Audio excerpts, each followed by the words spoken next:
Finally this week, we turn to Brazil, where even the Amazon rainforest looks like it's gotten a wax. Now, President Dilma Rousseff has spent the whole week dealing with developments in a corruption scandal which threatens to undermine her entire government. Brazil's Supreme Court has approved an investigation into some of the country's top politicians. They're accused of taking bribes in exchange for lucrative oil contracts from the state-run oil company Petrobras.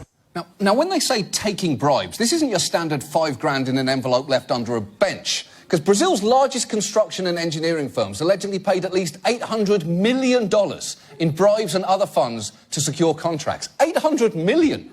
You'd need an amazing construction firm just to build a bench large enough to hide that bribe underneath. More than 30 members of Rousseff's ruling coalition are under investigation, so she took to the airwaves this week to try and calm people down.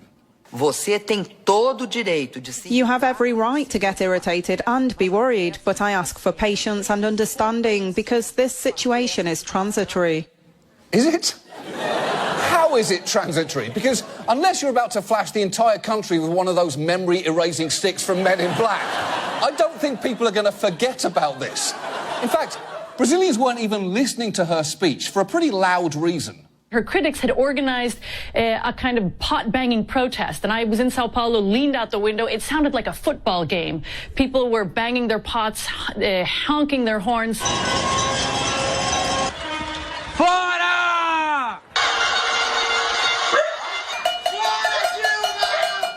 That's actually a real form of protest called panelazo, which has been in South America for years and off-Broadway for decades. It's so entrenched, it's even taken place on the floor of Brazil's legislature. Do bom senso do povo brasileiro. Minha homenagem ao povo brasileiro.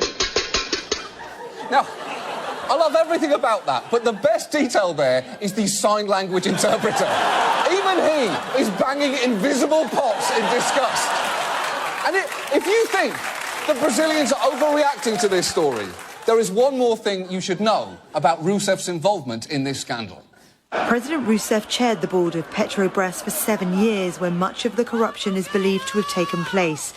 She's been cleared of any involvement in the scheme. How has she been cleared? She chaired the board of Petrobras while the bribes were... There's only one way to handle this. And now this.